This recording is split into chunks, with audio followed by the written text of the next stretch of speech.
जल संसाधनों की सुरक्षा एवं व्यवस्थापन। तो यहाँ पे हमें जो है जल संसाधन जो है उनकी सुरक्षा किस तरह से करें एवं उसका व्यवस्थापन किस तरह से करें, उसके बारे में यहाँ पे बताया है।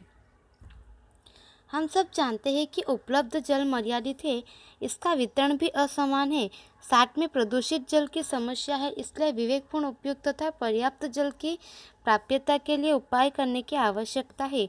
जल ऐसा संसाधन है कि उसका सीधा संबंध समग्र जीव सृष्टि के साथ जुड़ा हुआ है। जल संसाधन को सुरक्षा के उपाय अलग अलग स्तर पर करने की आवश्यकता है। जल संसाधन की सुरक्षा जल संरक्षण के रूप में जानी जाती है। जल संरक्षण के कुछ सामान्य उपाय निम्नलिखित अनुसार है। जल संचय के लिए अधिक से अधिक जलाशयों का निर्माण, एक नदी बेसिन के साथ दूसरी नदी बेसिन को जोड़ना एवं भूमिगत जल स्तर सतह को ऊपर लाना आदि का समावेश हो सकता है। जल एक राष्ट्रीय संपदा है। तो यहाँ पे हमें बताया है कि जैसे हम सभी जानते हैं कि पानी जो है वह भी मर्यादित मात्रा में उपलब्ध है और इसका जो वितरण है वह सभी जगह पर असमान रूप से होता है। और इसके साथ में जो है प्रदूषित जल की समस्या जो है वह भी गंभीर एक समस्या होती जा रही है। और इसलिए जो है यहाँ पे पानी हमें जो है पर्याप्त मात्रा में प्राप्त हो, हमारी आवश्यकताएं पूर्ण हो, इसके लिए जो है पानी का उपयोग विवेकपूर्ण करना चाहिए। और जो पानी है, जल एक ऐसा संसाधन है कि जिससे पूरी समग्र जीव सृष्टि जुड़ी हुई है। जल के बिना जीवन संभव नहीं है। और यहाँ पे हमें बताया है कि जल संसाधन की सुरक्षा जो है वह जल संरक्षण के रूप में जानी जाती है। कि जल संसाधन की सुरक्षा जो है उसे हम जल संरक्षण के रूप में जानते हैं। और जल संरक्षण के कुछ सामान्य उपाय हैं, जैसे कि उसमें जो है कुछ जलाशयों का निर्माण करना, बेसिन के साथ जो है दूसरी नदी के बेसिन को जोड़ना, भूमिगत जल स्तर जो है उसकी सतह को ऊपर लाना, इस तरह के जो है हम यहाँ पे उपाय कर सकते हैं। तो जल जो है वह एक राष्ट्रीय संपदा है। तो यहाँ पे हमने जल संसाधन की सुरक्षा एवं उसके व्यवस्थापन के बारे में जाना। जल प्लावित क्षेत्र विकास। जल प्लावित क्षेत्र एक प्राकृतिक इकाई है। इसका उपयोग अनुकूलता अनुसार छोटे प्राकृतिक क्षेत्रों में समन्वित विकास करने के लिए किया जाता है। नदी बेसिन एक ऐसा क्षेत्र है जिसका पानी नदी एवं उसकी शाखाओं द्वारा बहकर एक स्राव क्षेत्र बनाता है। मूल रूप से शाखा नदी का बेसिन विस्तार ही है। ऋतु के अनुसार होने वाली वर्षा के कारण इस नदी का पानी बहकर आगे आता है और अंत में किसी न किसी नदी में मिल जाता है। जल प्लावित क्षेत्र विकास एक समग्रतया विकास का अभिगम है। इसमें जमीन एवं नमी संरक्षण, जल संचयन, वृक्षारोपण, वनीकरण, बागायत, गोचर विकास एवं सामुदायिक विकास, भूमि संसाधन के उत्थान संबंधी कार्यक्रमों का समावेश होता है। इन सभी कार्यक्रमों के माध्यम से भूमि क्षमता तथा लोगों की स्थानीय आवश्यकताओं को ध्यान में रखना होता है। इसमें स्थानीय राज्य सरकारों ने कई योजनाएं शुरू की है। तो यहाँ पे हमें बताया है कि जल प्लावित क्षेत्र जो है, जल प्लावित वह एक प्राकृतिक इकाई है और इसका उपयोग जो है अनुकूलता के अनुसार छोटे छोटे प्राकृतिक क्षेत्रों में जो है समन्वित विकास करने के लिए किया जाता है। जैसे कि नदी जो है बेसिन एक ऐसा क्षेत्र है जिसका पानी जो है नदी एवं उसके शाखाओं द्वारा बहकर एक स्राव क्षेत्र बनाता है। और मूल रूप से जो है शाखा नदी का बेसिन विस्तार ही है। तो ऋतु के अनुसार जो वर्षा होती है तो इस कारण वर्षा का पानी जो है वह बहकर आगे आता है और अंत में वह किसी न किसी नदी में मिल जाता है। और यहाँ पे हमें बताया कि इसका उपयोग जो है आगे नमी संरक्षण के लिए, जल संचयन करने में, वृक्षारोपण, वनीकरण, बागायत, गोचर विकास एवं सामुदायिक भूमि संस्थान के कार्यक्रमों में इसका समावेश होता है। उसके बाद यहाँ पे हमें आगे बताया है वृष्टि जल संचयन। वृष्टि जल को रोककर एकत्र करने की विशेष पद्धतियाँ जैसे कुएं, छोटे बांध, खेत, तलैया आदि का निर्माण करने का समावेश किया जाता है। इन माध्यमों के द्वारा जल संचयन होता है। यह भूमिगत जल स्तर भी ऊंचा आता है। ऐसा करने से घरेलू एवं प्राकृतिक आवश्यकता पूरी हो सकती है। तो यहाँ पे हमें बताया कि जैसे जो बारिश होती है तो बारिश के समय जो पानी होता है उसको एकत्र करने की कुछ विशेष पद्धतियाँ हैं। जैसे कि छोटे बड़े कुएं बनाए जाते हैं और बारिश का पानी उसमें संग्रह किया जाता है, बांध बनाए जाते हैं, खेत तलैया आदि का निर्माण किया जाता है और इस तरह से जो है वृष्टि जल को जो है वह संग्रह किया जाता है, जिससे कि जो भूमिगत जल स्तर है वह भी ऊंचा आता है और इससे जो है लोगों की जो घरेलू आवश्यकताएं होती है तथा कृषि की आवश्यकता है वह भी पूर्ण होती है। अब यहाँ पे आगे जो है हमें वृष्टि जल संचय जो है उसको संचय करने के मुख्य उद्देश्य कौन कौन से है उसके बारे में बताया गया है। वृष्टि जल संचय के मुख्य उद्देश्य: भूमिगत जल को एकत्र करने की क्षमता बढ़ाना तथा उसके जल स्तर को बढ़ाना। तो यहाँ पे हमें बताया कि वृष्टि जल को संचय करने से जो है हमारा एक यह उद्देश्य पूर्ण होता है कि भूमिगत जल जो है उसे एकत्र करने की क्षमता भी बढ़ती है और जल स्तर भी बढ़ता है।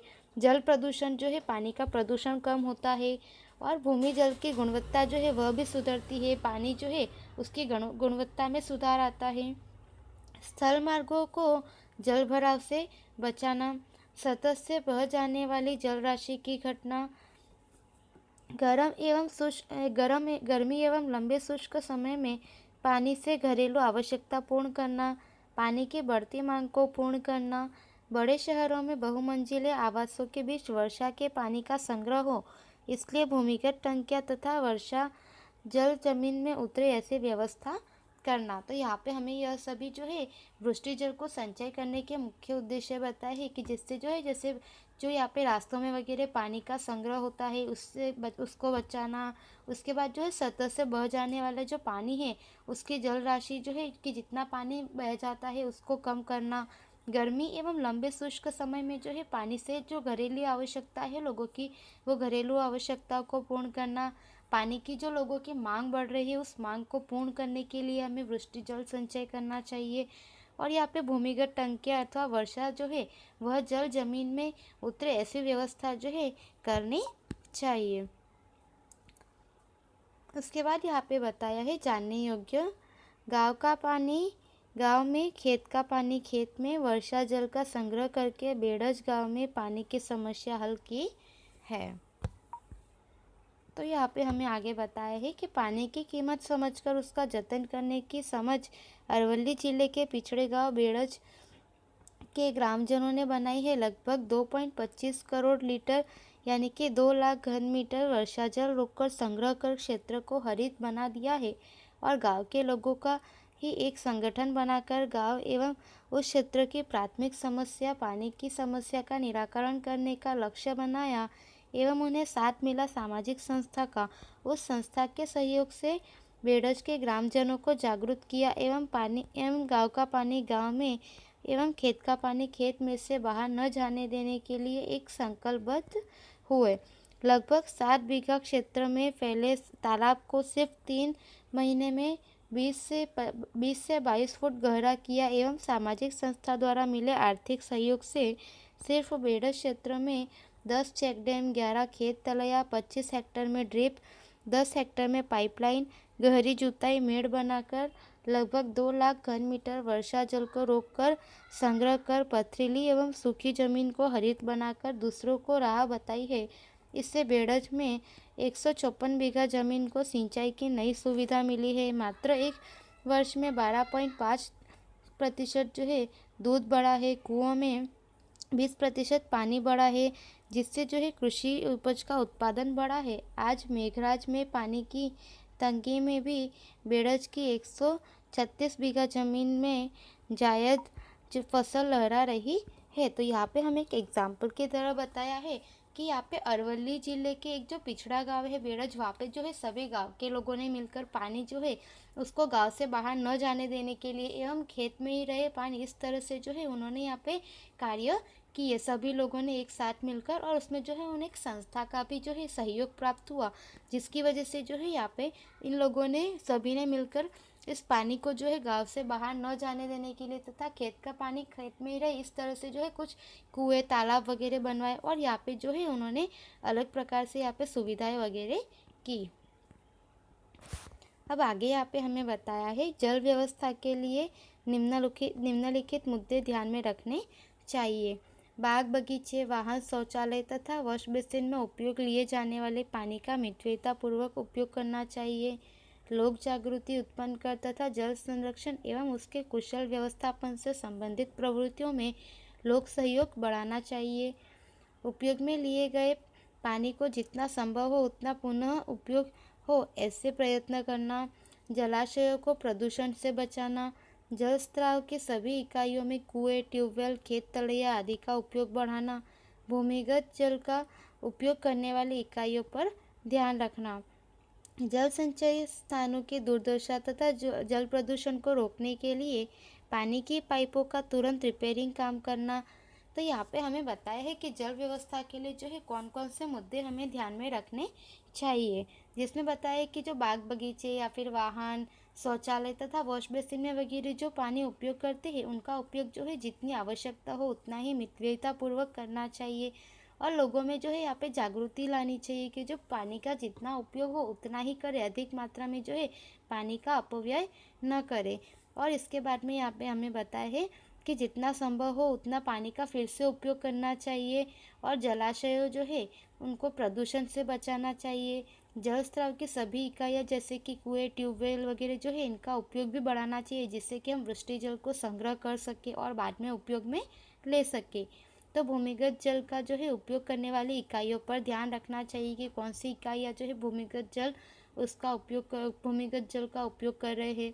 और उसके बाद में हमें बताया है कि इस तरह से जल संचय स्थानों की जो है दुर्दशा तथा जल प्रदूषण को रोकने के लिए पानी की पाइपों का तुरंत रिपेयरिंग काम करना चाहिए कि जिसकी वजह से पानी जो है बहकर व्यर्थ ना हो।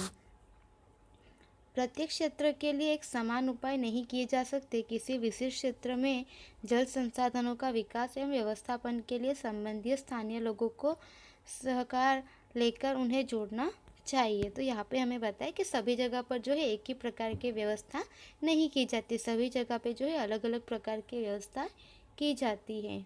इस तरह जल का मितव्ययितापूर्वक उपयोग करना चाहिए। जल संचय के लिए नवीन पद्धतियाँ उपयोग में आ रही है। वर्षा हो या ना हो, जल संकट हम पर फैला हुआ है।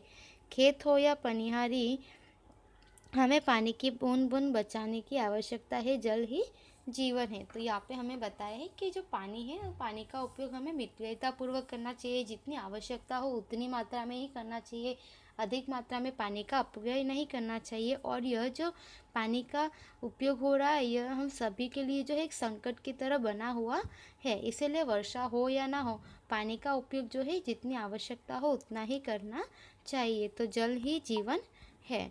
तो विद्यार्थियों यहाँ पे हमारा ये पाठ पूरा होता है। आपको इसका स्वाध्याय नोटबुक में लिखना है। धन्यवाद।